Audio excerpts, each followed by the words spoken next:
Pues vamos a hablar de este tema migratorio, parte de lo que se abordó en este encuentro entre los presidentes Joe Biden y Andrés Manuel López Obrador en la Casa Blanca, él de visita, por cierto, y lo hacemos ya con dos expertos. Leticia Calderón Chelius, ella es investigadora del Instituto Mora, y también en Estados Unidos me acompaña Óscar Chacón, director ejecutivo de Alianza Américas. Gracias a ambos por la oportunidad de platicar. Sí se habló del tema migratorio, el presidente de México le pide a su homólogo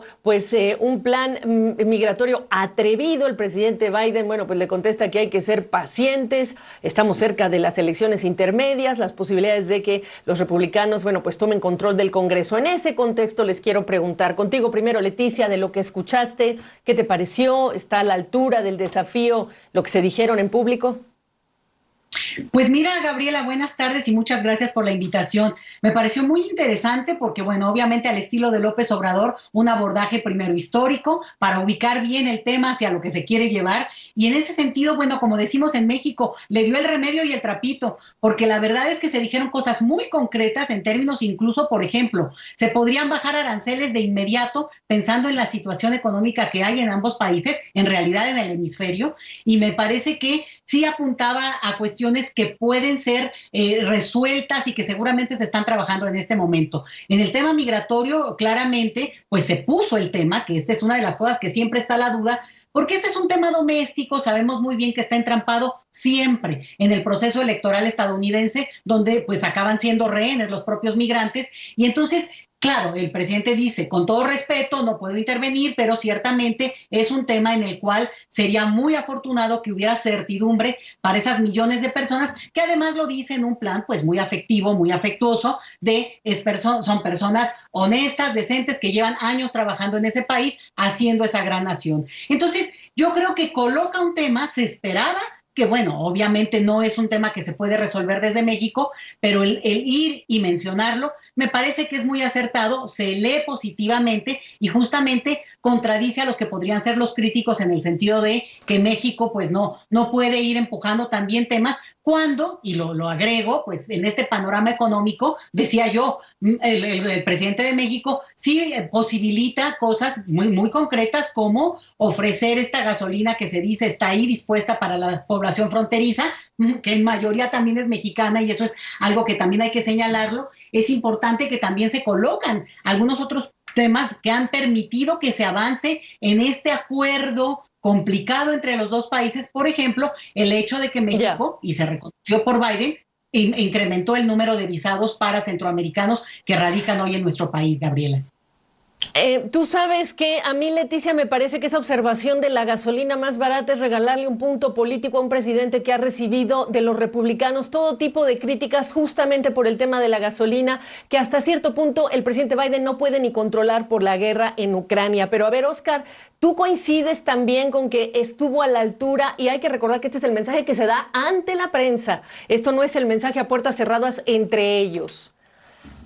Bueno, en primer lugar estoy muy de acuerdo con lo que dice, pues, mira que estoy ahorita hablando con Leticia, mi querida amiga Leticia, y soy malísima para recordar nombres, lo confieso, pero estoy muy de acuerdo. Yo creo que indudablemente el desafío para México y para Estados Unidos es cómo encontrar una manera práctica de resolver un problema que recurre constantemente, y en este sentido te confieso que yo creo que lo que se ha planteado como cosas inmediatas son cosas buenas. Al final de cuentas, yo creo que hay todavía un gran desafío común para los dos países, pero no necesariamente un problema ampliamente sentido. Y es el problema de cómo ponerle freno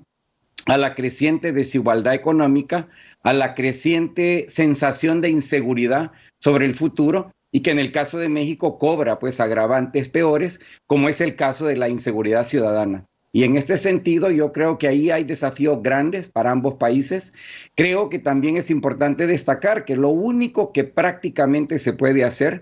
en lo inmediato son cosas que puedan venir desde la autoridad presidencial, ya que en el Congreso es muy probable que no va a haber nada en lo que resta de este año, y si cambia de manos el Congreso a manos republicanas a partir del próximo enero, la posibilidad de acción legislativa se reduce enormemente.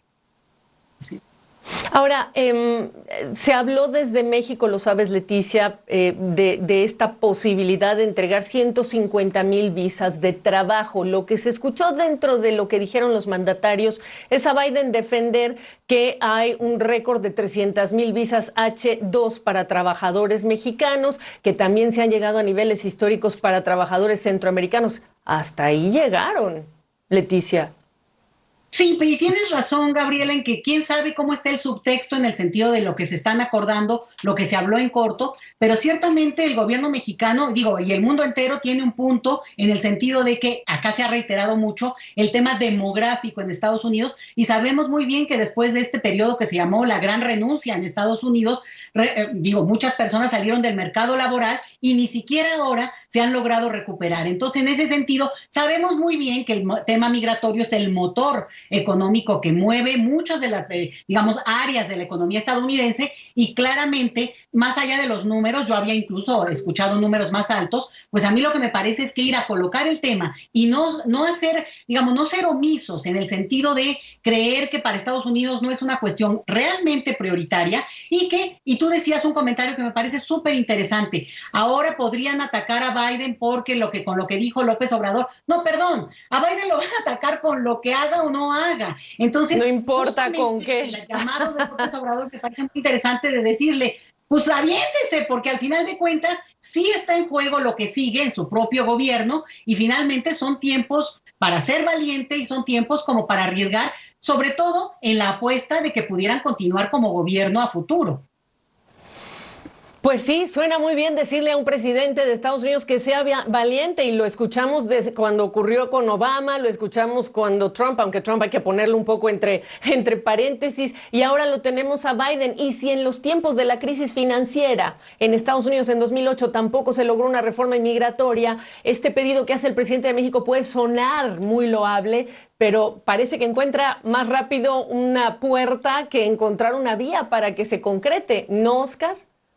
Bueno, es que el problema de fondo es precisamente la ambivalencia del Partido Demócrata. Hay que reconocer que el principal vehículo legislativo que hubiera viabilizado enormemente varias reformas importantes de enorme beneficio para la comunidad mexicana en Estados Unidos fue tumbada de manera directa por dos senadores demócratas que en esencia se opusieron a darle libre paso a la propuesta conocida por su término en inglés como Build Back Better o Reconstruyamos Mejor, que llevaba en su contenido varias reformas importantes. Pero repito, aquí chocamos realmente con este problema grave que ya tiene varias décadas de venirse manifestando, y es la falta de decisión del Partido Demócrata de reconocer de una vez por todas que la migración mexicana